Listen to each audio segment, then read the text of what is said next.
할렐루야. 오늘도 하나님 기뻐 받으시는 예배 되길 원합니다. 다 같이 자리에서 일어나셔서 우리 주는 위대하며 함께 찬양하며 나아가겠습니다.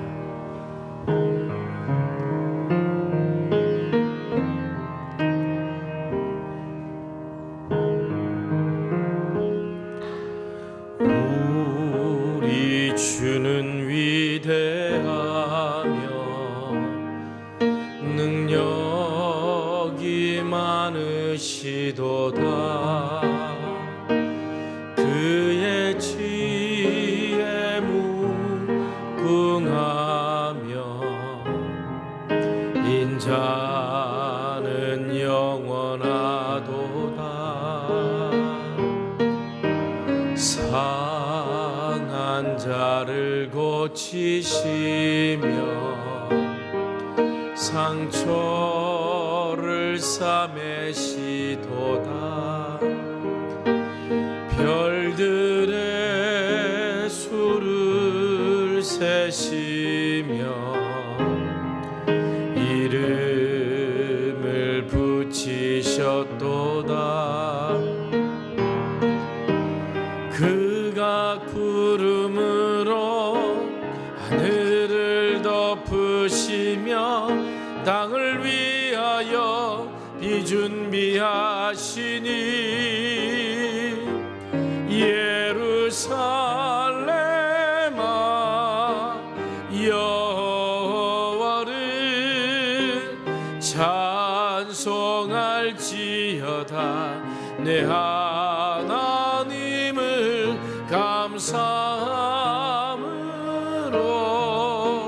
그 앞에 나가며 주 임재 앞에 경배. 예루살렘아 예루살렘아 여호와를 찬송할지어다. 내 하나님을 감사함으로 그 앞에 나가며 주 임재 앞에 경배. 하나님은 영이십니다. 영이신 하나님께 영과 진리로 예배합시다.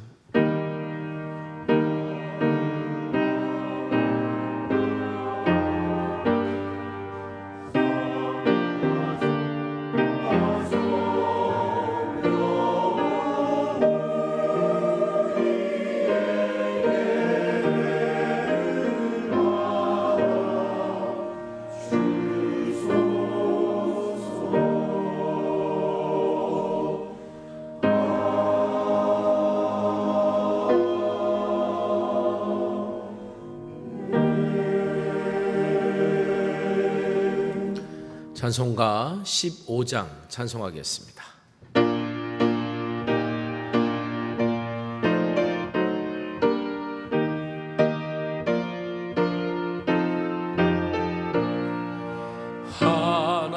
하나님의 크신 사랑 하늘에서 내리사 우리 맘에 항상 계셔 온전하게 하소서. 우리 주는 자비하사 사랑 무한하시니 두려워서 떠는 자를 구원하여 주소서. 걱정 근심 많은 자를 성령 감화하시며 복과 은혜 사랑받아 평안하게 하소서. 처음과 끝이 되시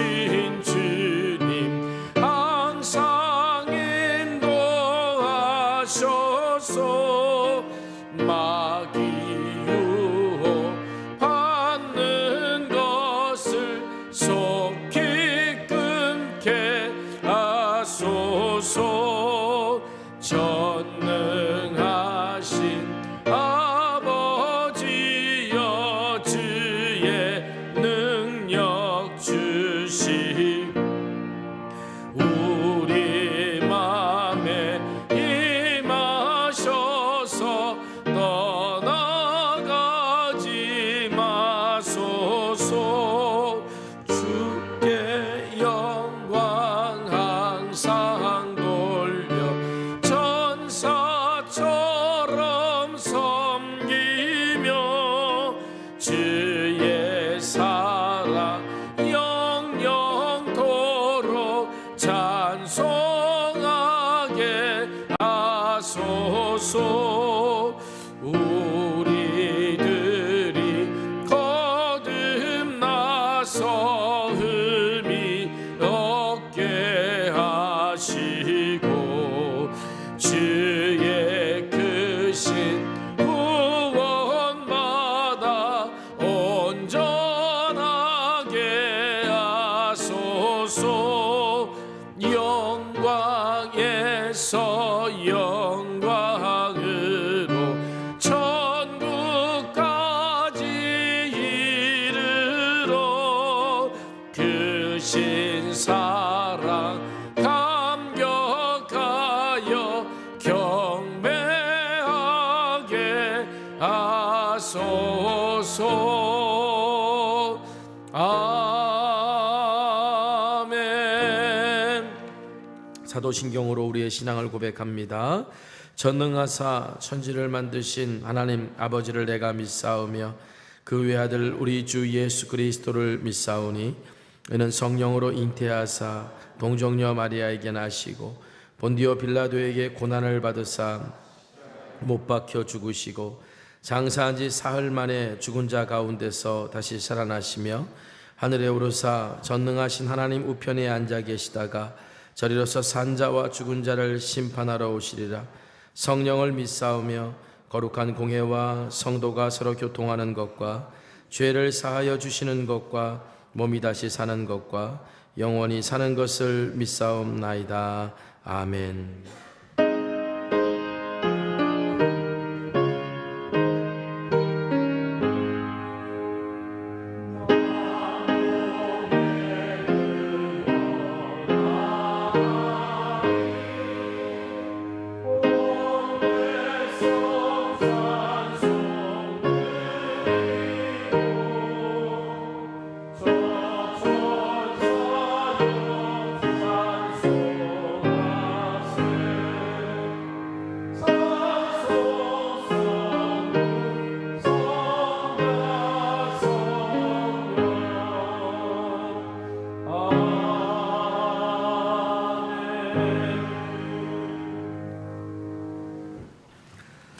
찬송가 294장 찬송하겠습니다.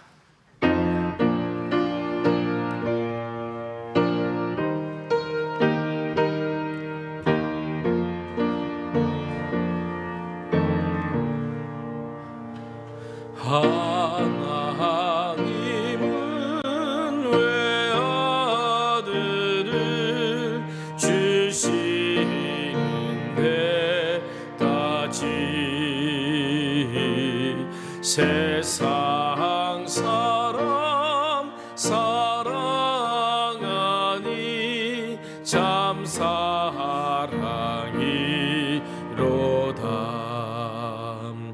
하나님은 사랑이라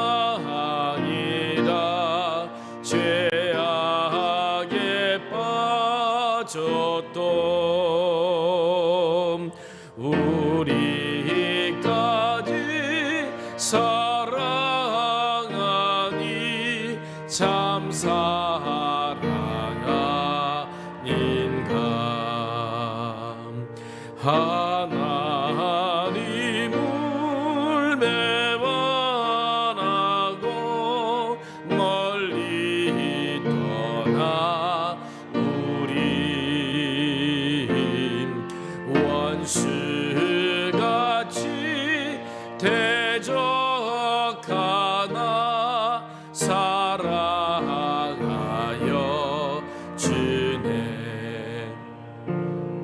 하나님은 사랑이라 죄악에 빠졌던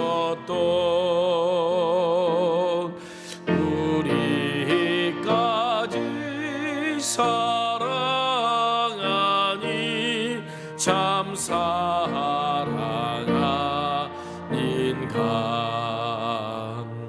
세상 죄를 사시려 우리 주 그 대신 성자 예수 십자가에 고난 받으셨네. 하나님은 사랑이라 죄악에 빠졌던 우리까지 사랑하니 참 사랑하니까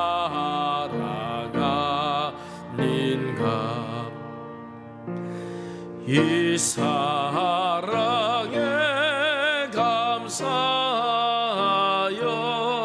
곧 주께 나오라. 고난 영혼 주께 맡겨 구원을 얻으라. 하나님은 사랑이라 죄악에 빠졌던 우리까지 사랑하니 참 사랑하니까.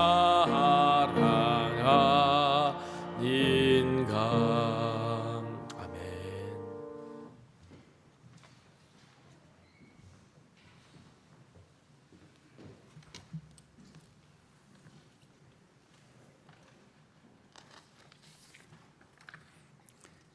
참 좋으신 나의 하나님 아버지, 이름이 거룩히 여김을 받으시고 존귀와 영광을 받으시옵소서. 지난 한 주간도 저희를 하나님의 보호하심 가운데 살게 하시고 이 시간 주의 전에 부르셔서 하나님께 예배하게 하시니 감사합니다. 전심으로 드리는 예배를 받으시고 한없는 은혜로 응답하여 주시옵소서. 세상에서 주님의 자녀답게 살아드리려 여러 가지 모습으로 애썼지만 너무나 미흡하고 부끄러운 저희의 모양뿐임을 고백합니다. 이 모습 그대로 받으시고 부족한 부분은 채워주시며 잘못한 것은 깨우쳐 주셔서 회개하고 주님 닮은 형상으로 하느님께 나아가게 인도하여 주시옵소서.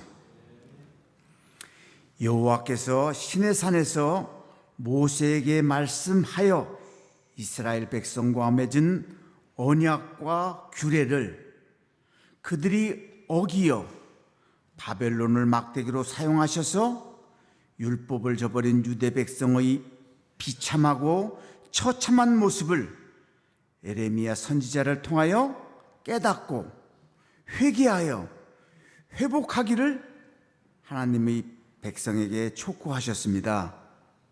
이런 역사가 히브리 민족의 역사만이 아닌 이 시대 저희 역사도 됨을 인식하고 힘써 여호와를 알고 여호와의 율례와 계명을 지켜 고집스럽게 하나님 중심으로 살아드리는 나와 우리 신앙 공동체와 그리고 모든 그리스도인이 되도록 역사하여 주옵소서.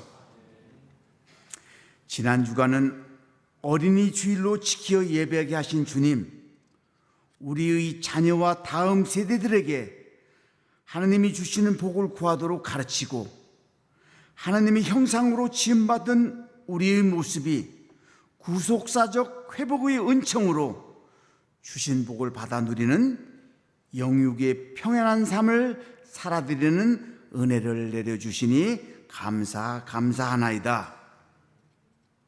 다음 세대가 여호와를 알지 못하는 다른 세대가 되지 않기를 간절히 비옵니다. 온 마음을 다하여 힘써 가르치고 먼저 하나님을 알고 믿은 우리가 믿음의 본을 보여 우리 후대에게 믿음의 계대를 잘 이어주어서 다음 세대가 주 안에서 믿음으로 승리하는 세대가 되게 하옵소서. 주님, 이번 주간은 어버이 주일로 지키며 하나님 아버지 이름으로 예배의 단을 쌓게 하시니 감사하나이다. 하나님은 하나님을 믿는 믿음의 공동체에게 복의 길을 예비하시고 십계명을 주시어 사람과 사람의 관계 첫 번째 제5계명에서 내 부모를 공경하라고 명령하십니다.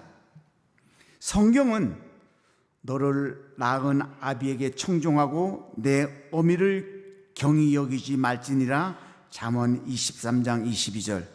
자녀들아, 주 안에서 너희 부모에게 순종하라. 이것이 옳으니라. 내 아버지와 어머니를 공경하라. 이것이 약속이 있는 첫 계명이니 이로써 내가 잘되고 땅에서 장수하리라. 에베소서 6장 1절 3절. 너희 각 사람들은 부모를 경외하고 나의 안식일을 지키라. 나는 너희 하나님 여호와이니라. 레위기 19장 3절. 이같이 성경은 여러 곳에서 부모에 대한 공경을 권면하십니다. 부모와 자녀의 바람직한 관계를 통해서 하나님과 우리 관계를 바로 정립하는 좋은 기회가 되게 인도하여 주시옵소서. 사랑의 하나님 아버지께서 우리를 무조건 사랑하신 같이 우리도 자녀들을 사랑으로 품고 기도하며 힘써 믿음의 길을 달려가게 인도하옵소서. 우리에게 생명 주시고 이 땅에서 주님의 뜻을 이루기를 원하시는 주님, 우리 교우들과 가족, 지인 가운데 영육이 병들어 어려운 가운데 있는 분들이 있습니다.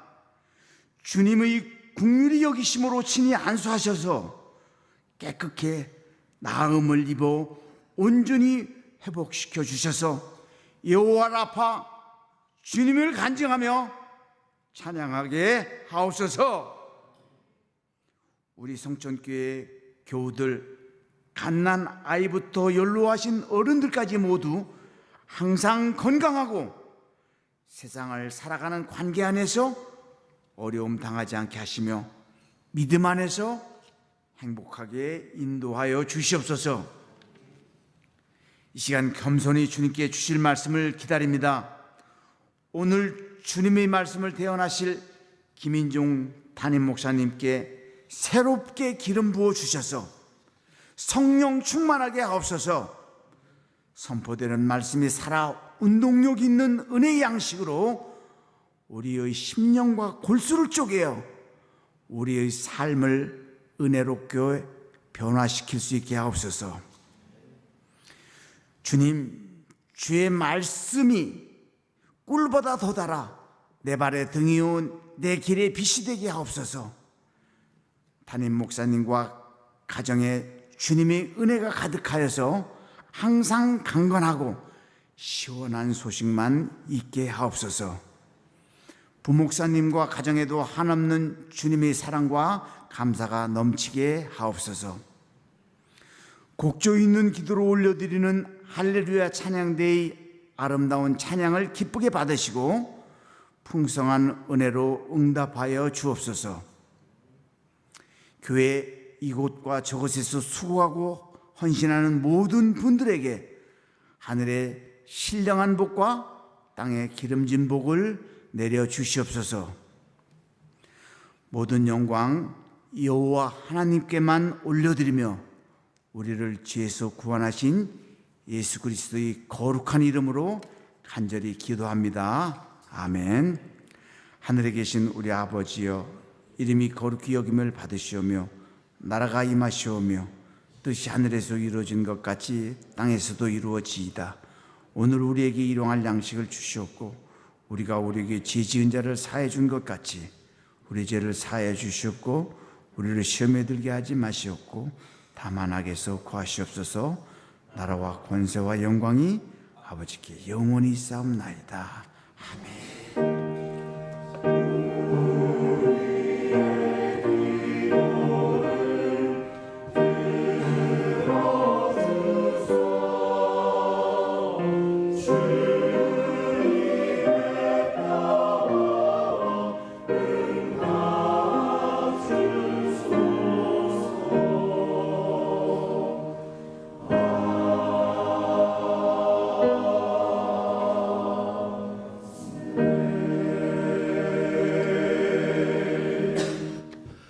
교회 소식 나누기 전에 먼저 우리 새가족 환영하도록 하겠습니다. 우리 한송이 집사님을 통해서 등록하시게 됐는데요.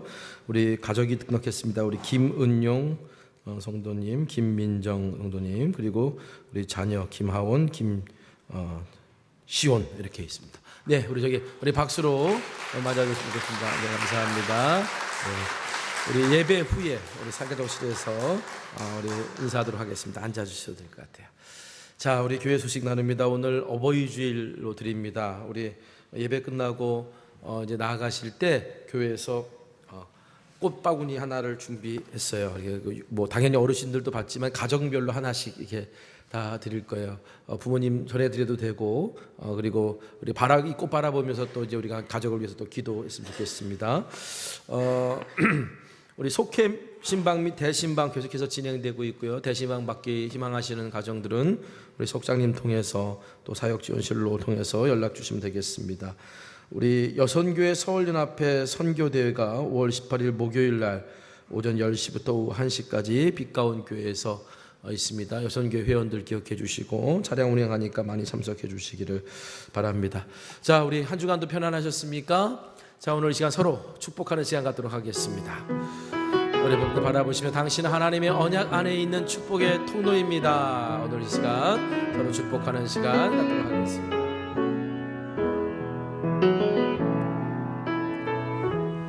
당신은 하나님의 언약 안에 있는 축복의 통로, 당신을 통하여서 열방이 쉽게 돌아오게 되리. 다시 한번 축복해 볼까요? 당신은 하나님의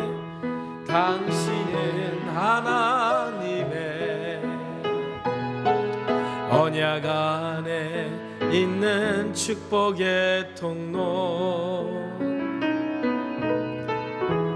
당신을 통하여서 열방이 쉽게 예배하게 되리. 할렐루야. 우리 하나님께 영광 올려드립니다. 아멘. 자, 오늘 우리 삶에 들어온 25번째 주님의 말씀입니다. 요한일서 4장 7절에서 8절에 있는 말씀인데요. 요한일서 4장 7절에서 8절에 있는 말씀을 저와 여러분이 한 목소리로 같이 봉독하겠습니다. 자, 시작. 사랑하는 자들아, 우리가 서로 사랑하자. 사랑은 하나님께 속한 것이니 사랑하는 자마다 하나님으로부터 나서 하나님을 알고 사랑하지 아니하는 자는 하나님을 알지 못하나니 이는 하나님은 사랑이심이라. 아멘.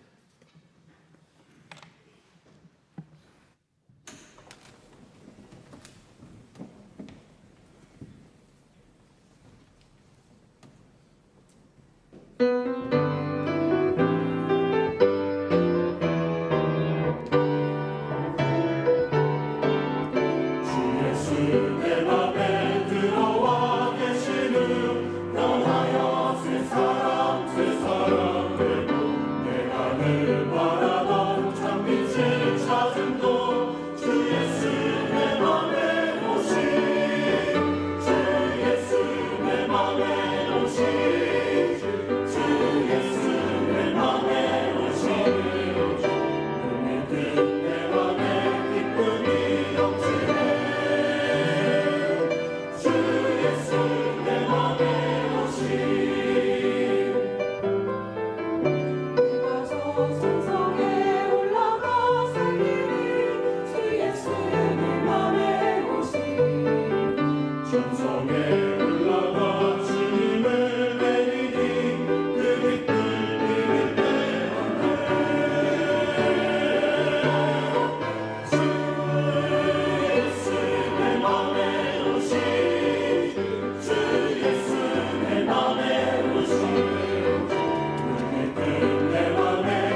할렐루야.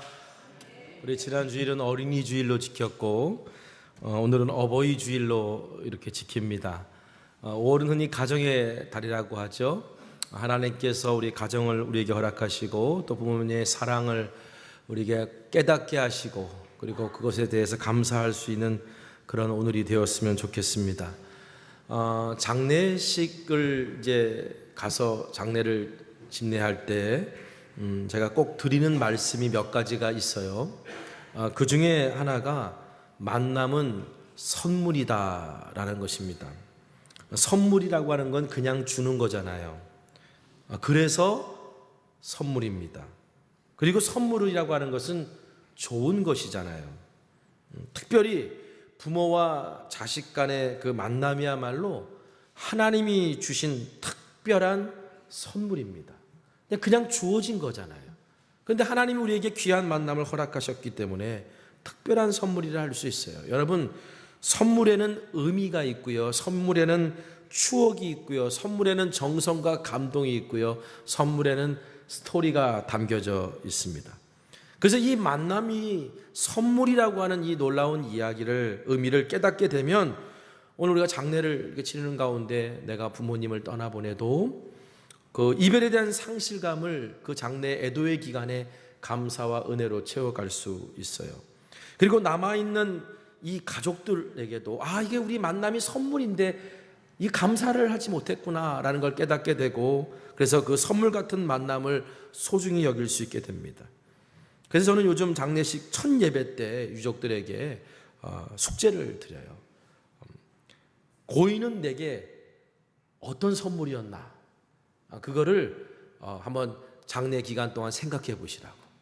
고인은 나에게, 아버님은 나에게, 어머님은 나에게 어떤 선물이었는가라고 하는 거예요.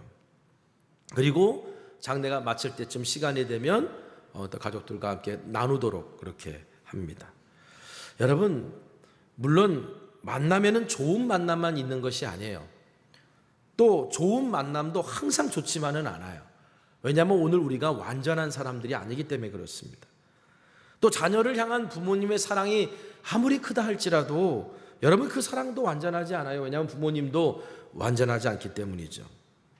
그러나 인간이 할 수 있는 것 중에 그래도 완전하신 하나님을 가장 닮은 것이 무엇이냐라고 물은다면 그것은 아마 우리를 향한 부모님의 사랑이라고 말할 수 있을 거예요. 사람은 하나님의 형상대로 지음받았습니다. 여러분, 이 말은 하나님을 닮았다는 거예요. 근데 오늘 성경 말씀 보니까 하나님은 사랑이심이다 이렇게 정의합니다. 한번 따라해 봅시다. 하나님은 사랑이시라. 하나님은 사랑이시다.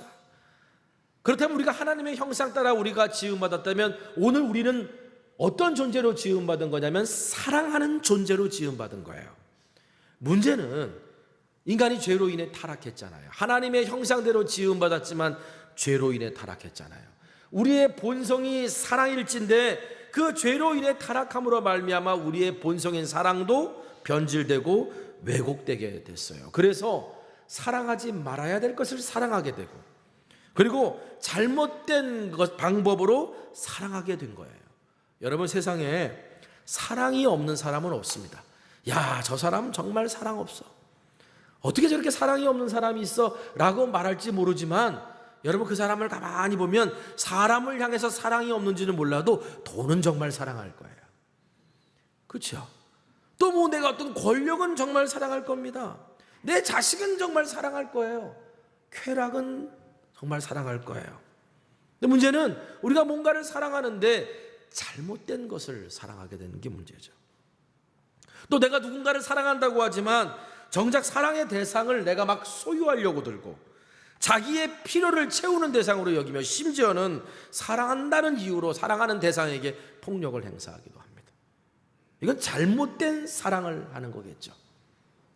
여러분, 아무리 좋은 음식이라도 상하거나 오염된 것을 먹으면 사람 몸에 해롭습니다. 사랑은 고귀한 겁니다. 원래 고귀한 거였습니다. 그런데 그 사랑이 잘못된 대상을 사랑하거나 아니면 잘못된 사랑의 방법으로 살아가게 될 경우 그 사랑은 오늘 우리의 영혼과 육신을 망가뜨릴 수도 있어요.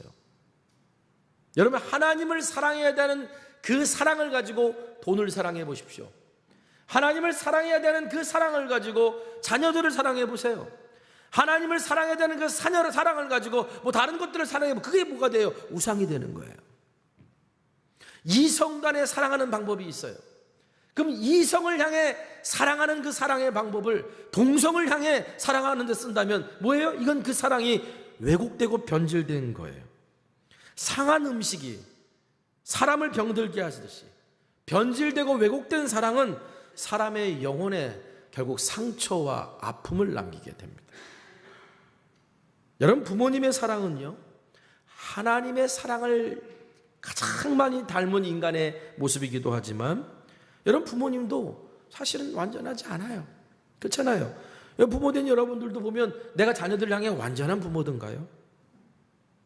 하나님의 사랑은 완전하지만 오늘 우리는 하나님의 사랑과 달리 때로는 저 자신을 받으라도 나의 필요와 욕망을 자녀를 통해 채우려고 하는 마음도 있어요. 그리고 그것을 사랑이라는 이름으로 행할 때도 있어요. 그래서 어떻게 보면 내가 자라면서 부모님이 나를 정말 사랑해 주셨는데 왜 자라면서 내 안에 상처가 있었을까? 아마 그래서 생기는 게 아닐까라는 생각이 들어요. 여러분, 사랑의 대상은 맞지만 이렇게 사랑하는 방법이 미숙하고 잘못되어서 오늘 우리의 영혼과 육신을 병들게 할 수도 있습니다. 여러분, 하나님은 사랑이십니다. 이건 진리예요. 하지만 기억하세요.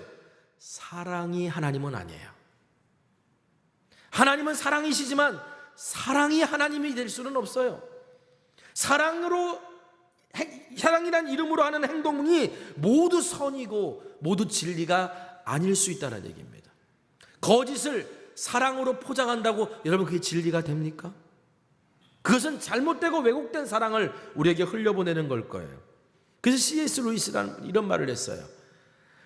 신이 되어버린 사랑은 악마다.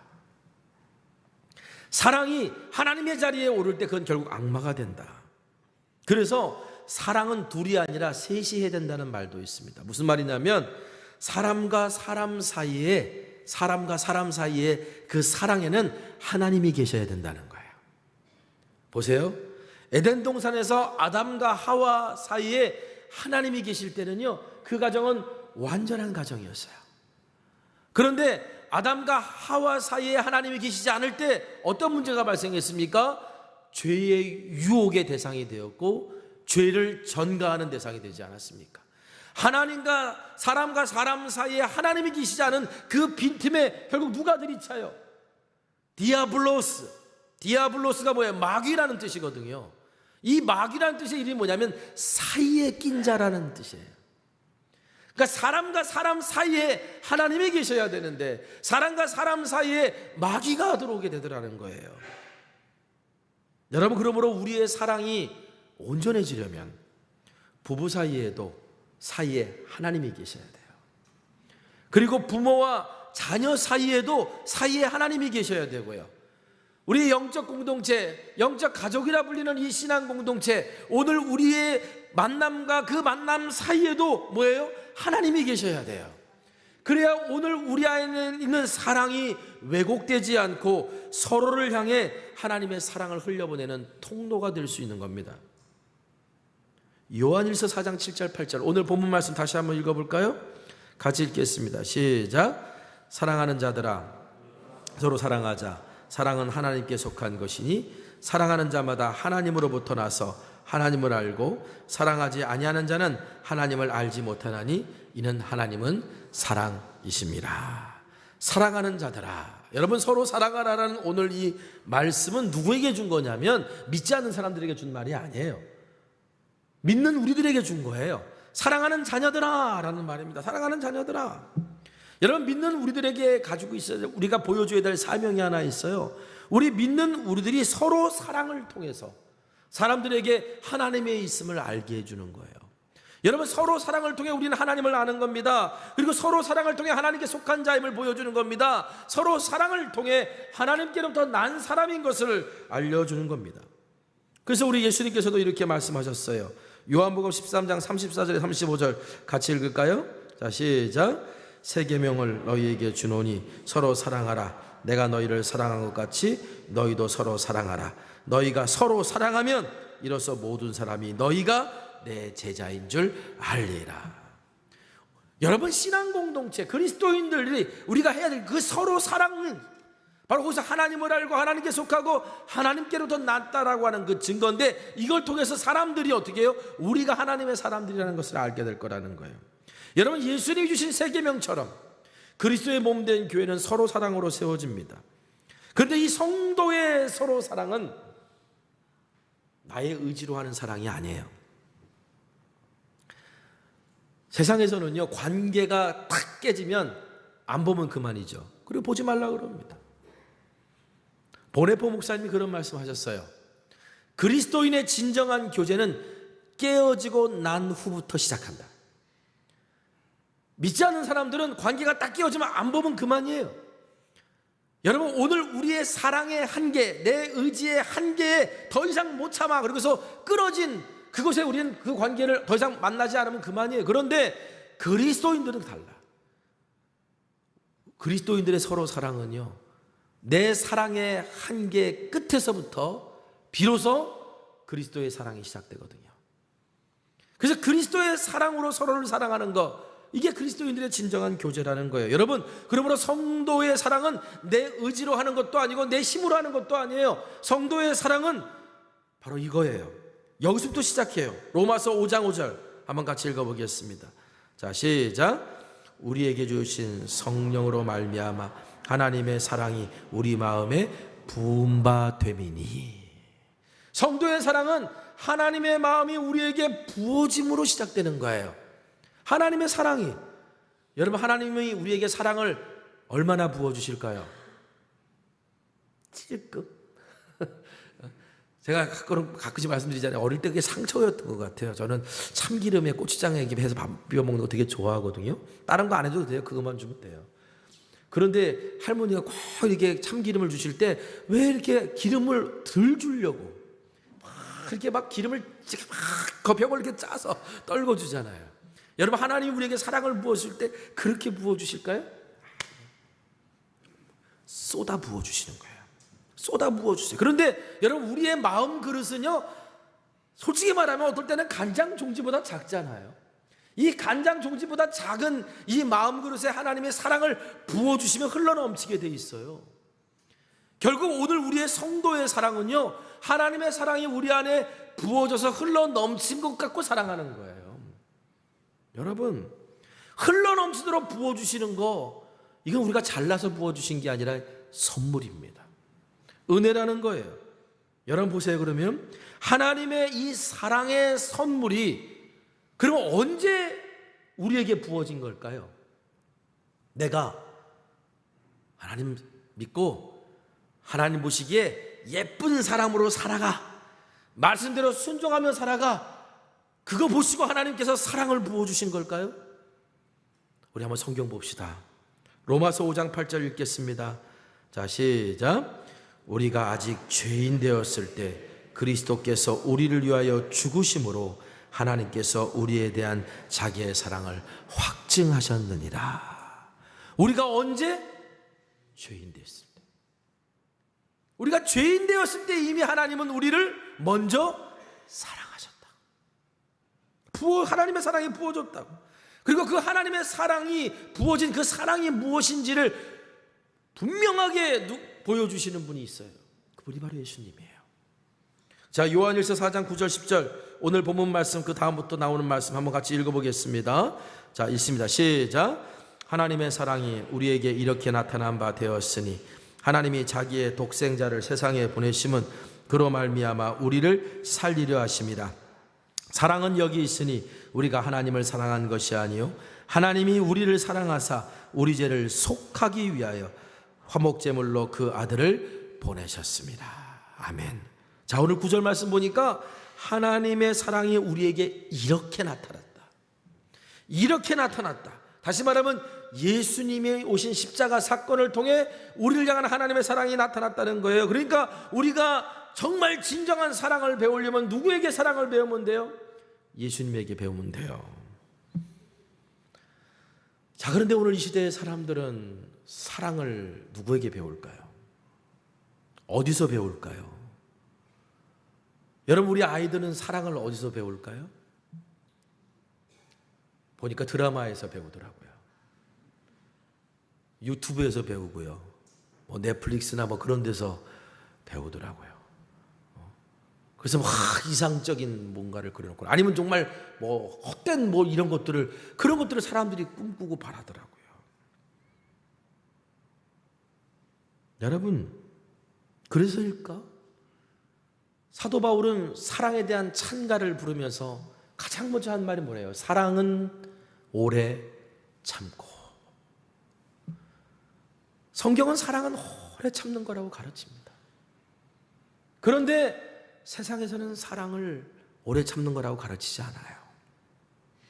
여러분, 하나님이 우리를 먼저 사랑하셨는데, 죄인일 때부터 사랑하셨는데, 그런데 그 하나님이 오래 참으셨어요. 아니, 지금 저와 여러분을 향해서도 참고 계시는지 몰라요. 하나님이 오래 참으시지 않았다면 오늘 우리가 과연 지금 하나님의 자녀로 살아갈 수 있을까요?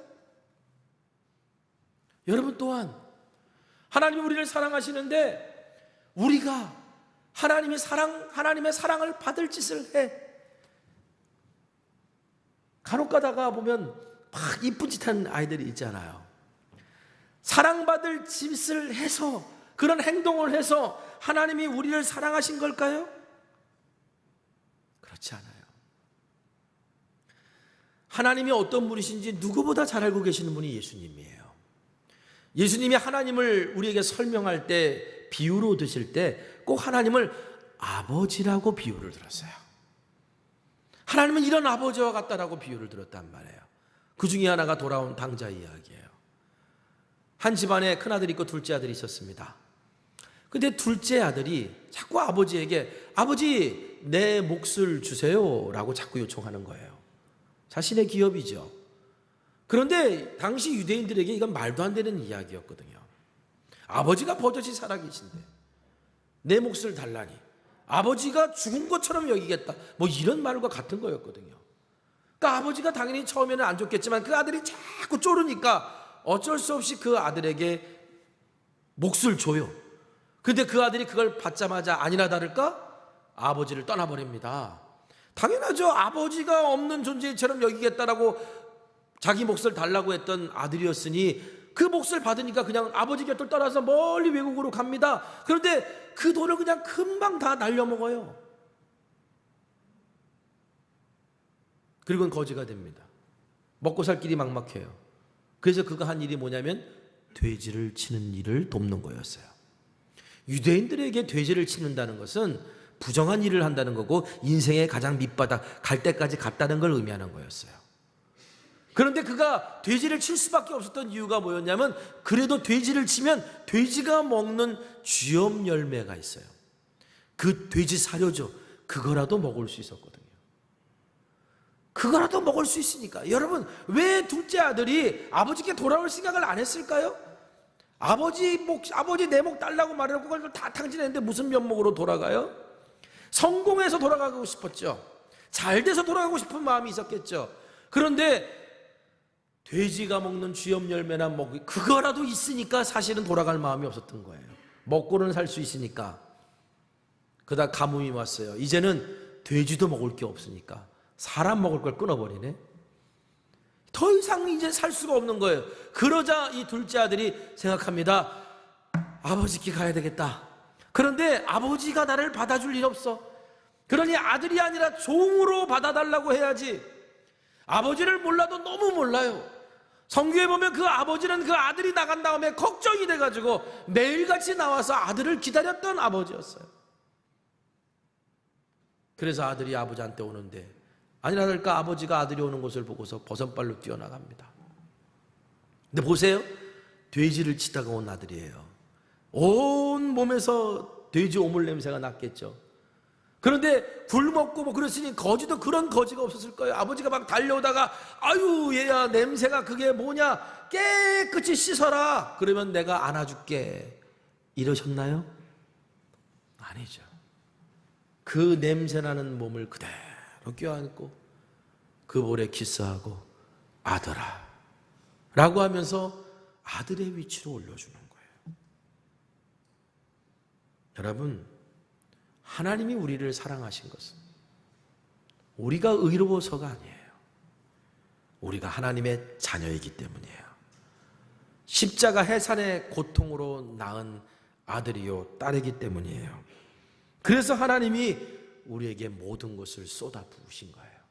9절 말씀 보면 하나님이 자기의 독생자를 세상에 보내심은, 독생자를 세상에 보내셨다는 말은 모든 것을 우리에게 쏟아 부으셨다는 걸 말하는 거예요. 왜 모든 것을 그냥 쏟아 부어주시고 거저 선물로 주셨을까요? 왜 그랬다고 그랬죠? 왜 거저 선물로 주시는 거죠? 그거를 우리가 살 능력이 없기 때문이에요. 하나님이 주시는 그 사랑의 선물을, 하나님이 주시는 그 구원의 선물을 우리의 능력으로 살 수가 없어요. 만약에 살 수 있었다면 하나님께서 말씀하셨을 거예요. 너희들 이렇게 하고 이렇게 하고 이렇게 해서 이렇게 해가지고 이렇게 해라. 일주일에 몇 번 와서 예배드리고 어느 부서에서 몇 번 정도 봉사하고 헌금 이렇게 하고, 만약에 하나님께서 그런 조건을 우리에게 내밀으셨다면 여러분, 그렇게 해서 우리가 구원받는다면 다 하실걸요. 근데 그렇게 해서 구원받을 수 있는 게 아니에요. 그러니까 어떻게 해요? 선물로 주신 거예요. 우리가 대가를 지불할 능력이 없으니까. 그래서 에베소서 2장 8절 같이 읽어보겠습니다. 자, 시작. 너희는 그 은혜에 의하여, 에베소서 2장 8절. 자, 너희는 그 은혜에 의하여 믿음으로 말미암아 구원을 받았으니 이것은 너희에게서 난 것이 아니요 하나님의 선물이라. 하나님의 뭐라고요? 선물이라고. 구원은 믿음을 통해서 은혜로 얻은 겁니다. 여러분, 하나님의 사랑도 은혜예요. 선물로 주신 사랑이에요.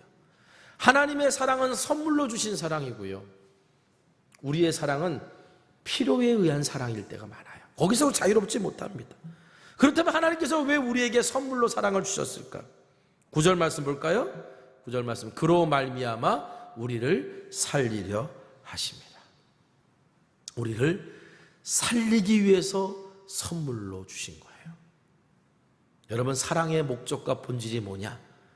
다름 아니라 살리는 겁니다. 하나님의 사랑의 결과는 죽음에서 생명으로 우리를 옮겨 놓은 거예요. 그런데 사랑이 왜곡되면 오히려 그 사랑이 사람을 죽여요. 여러분, 다시 말하지만 사랑하기 때문에 하는 행동이 모두 진리가 아닙니다. 거짓을 사랑으로 포장한다고 진리가 되던가요? 요즘 우리가 살고 있는 시대를 포스트 모던 시대라고 그래요. 쉽게 말하면 이런 거예요. 진리를 각 사람의 취향에 따라 여기는 거예요. 진리는 정해져 있는 게 아니라 각 사람의 취향에 따라. 그래서 사랑으로 포장하면 그게 다 진리가 돼요. 그래서 자녀들도 그렇게 양육하는 것 같아요.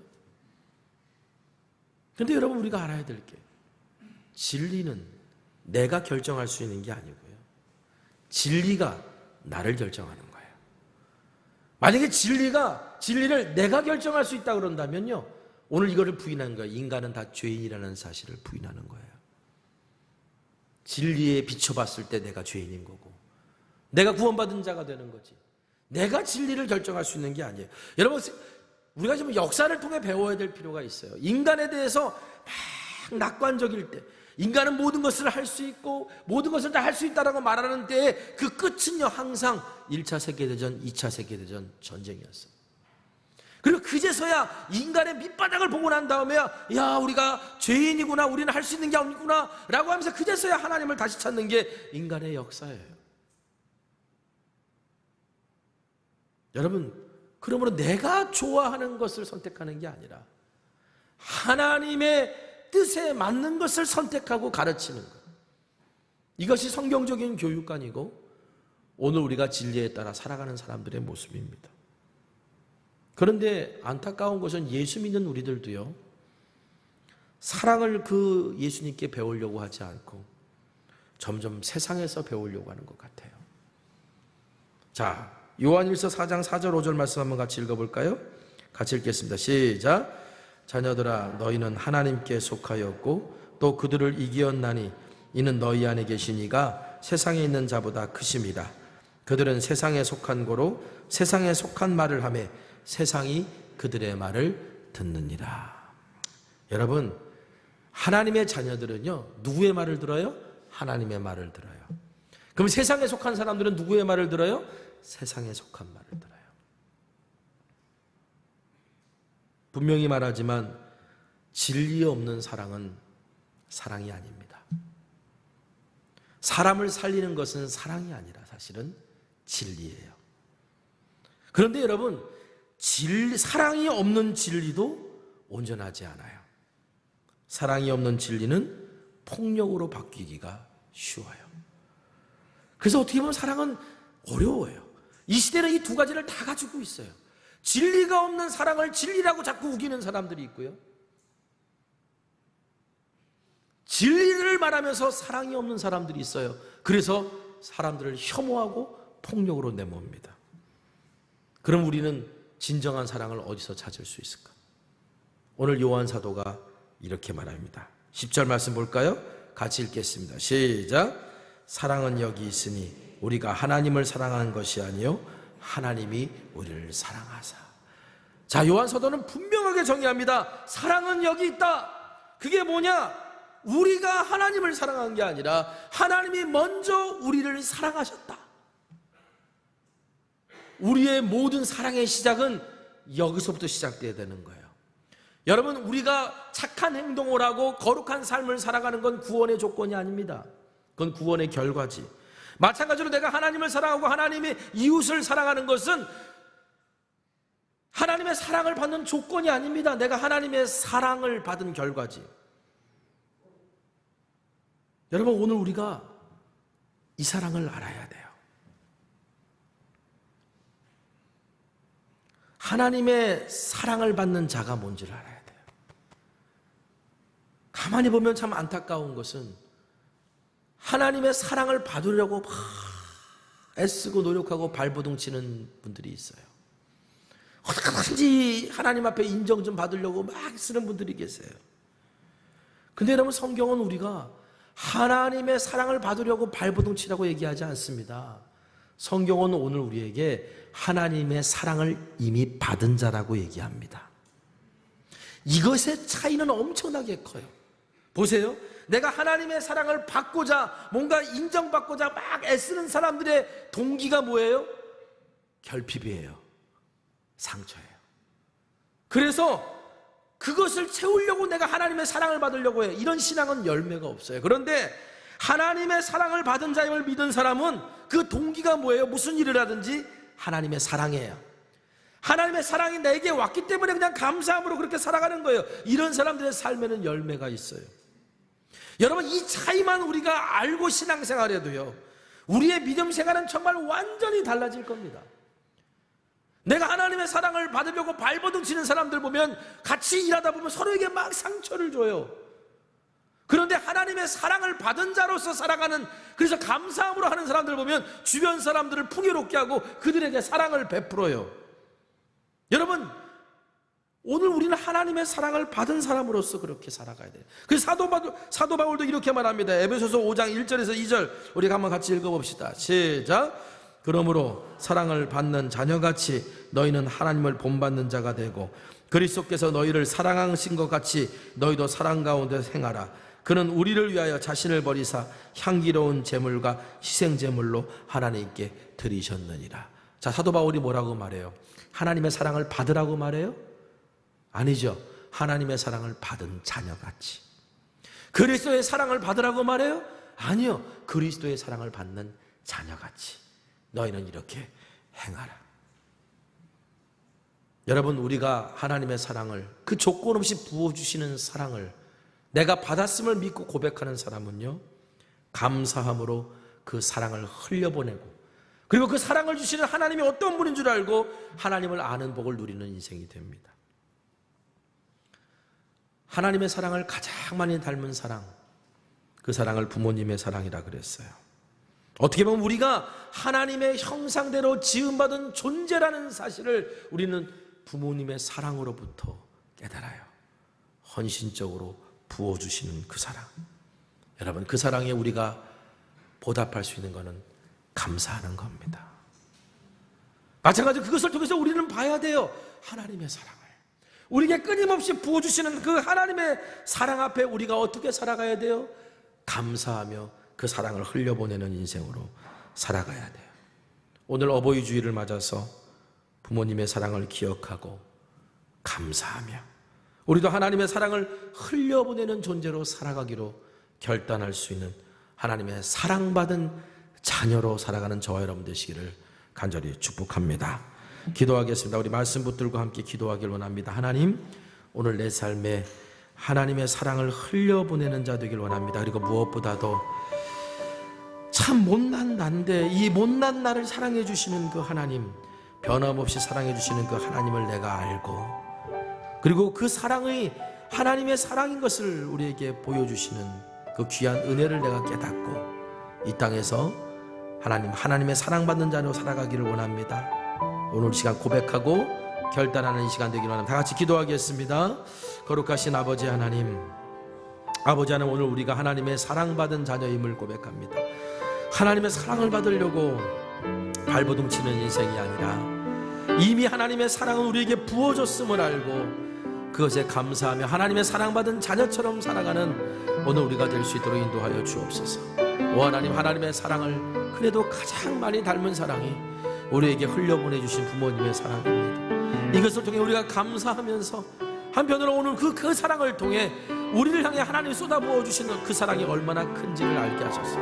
부모님도 완전하지 않아서 때로는 오늘 우리가 그 사랑을 받고 자랐지만 그것이 나에게 상처와 아픔이 될 때도 있었습니다. 그러나 하나님, 아버지, 우리 하나님의 사랑은 온전합니다. 그래서 그 쏟아부어 주신 그 놀라운 사랑을 우리가 감사하고 세상에 흘려보내는 주의 자녀로 살아갈 수 있도록 은혜 위에 은혜를 더하여 주시옵소서. 예수님의 이름으로 기도합니다. 아멘. 우리 함께 말씀 기억하면서 함께 찬양하고 이렇게 고백해 봤으면 좋겠습니다. 다 표현 못해도 내가 다 표현하겠습니다. 우리 고백할까요? 다 표현 못해도 나 표현하리라. 다 고백 못해도 나 고백하리라. 다 알 수 없어도 나 알아가리라. 다 담지 못해도 나 닮아가리라. 다 표현 못해도 나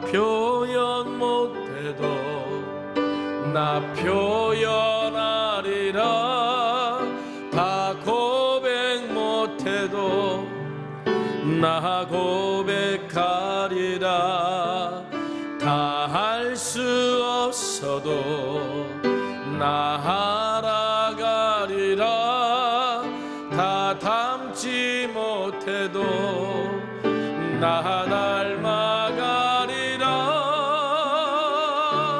그 사랑 얼마나 아름다운, 다 같이 일어나셔서 그 사랑 얼마나 날 부욕해 하는지, 그 사랑 얼마나 크고 놀라운지를, 그 사랑 얼마나 나를 감격하게 그 사랑 얼마나, 그 사랑 얼마나 아름다운지, 그 사랑 얼마나 날 부욕해 하는지, 그 사랑 얼마나 크고 놀라운지를, 그 사랑 얼마나 나를 감격하게 하는지. 사랑의 하나님, 우리가 죄인 되었을 때 우리를 먼저 사랑해 주셔서 그 사랑을 쏟아 부어주신 그 은혜에 하나님 감사드립니다. 사랑의 하나님을 가장 닮은 부모님의 사랑을 우리가 보고 그 하나님의 사랑에 감사하고 부모님의 사랑에 감사할 수 있는 자 될 수 있도록 인도해 주셔서 또한 감사합니다. 하나님, 오늘 우리에게 쏟아부어 주시는 선물의 사랑을 감사와 감격으로 받아들이게 하셔서 우리의 삶에서 그 사랑을 흘려보낼 수 있는 자 되게 하여 주시옵소서. 이제 성경 말씀을 통해 사랑을 배우겠습니다. 세상의 언어로 배우는 사랑이 아니라, 세상의 가치로 배우는 사랑이 아니라, 사랑은 여기 있으니 하나님께서 독생자 예수 그리스도를 우리에게 보내주신 그 사랑을 배우겠습니다. 주여, 그 사랑이 흘러넘치도록 우리를 인도하소서.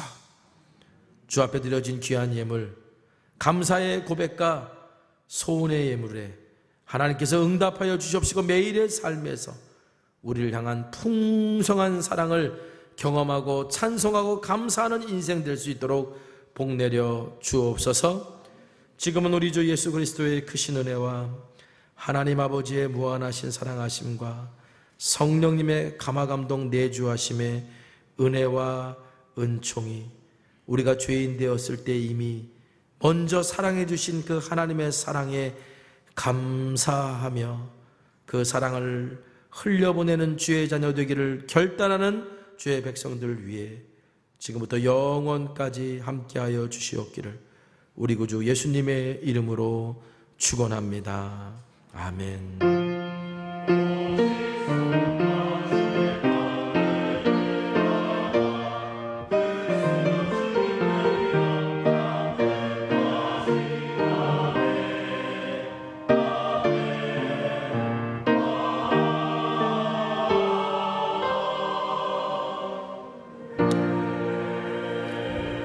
찬양하겠습니다. 오늘 말씀 기억하면서 한 주간도 하나님이 우리에게 부어주신 그 사랑에 감사하고 또 그 사랑을 보여주시고 또 깨닫게 하신 하나님께 감사하면서 나아가는 우리 모두가 되기를 원합니다. 이 세상을 살아가는 동안에 이 세상을 살아가는 동안에 나의 힘을 의지할 수 없으니 기도하고 낙심하지 말 것을 주께서 참 소망이 되심이라. 주의 길을 걸어가는 동안에 세상에 것 의지할 수 없으니 감사하고 낙심하지 말 것을 주께서 참 기쁨이 되심이라. 하나님의 꿈이 나의 비전이 되고 예수님의 성품이 나의 인격이 되고 성령님의 권능이 나의 능력이 되길 원하고 바라고 기도합니. 하나님의 꿈이 나의 비전이 되고 예수님의 성품이 나의 인격이 되고 성령님의 권능이 나의 능력이 되길 바라고 기도합니다.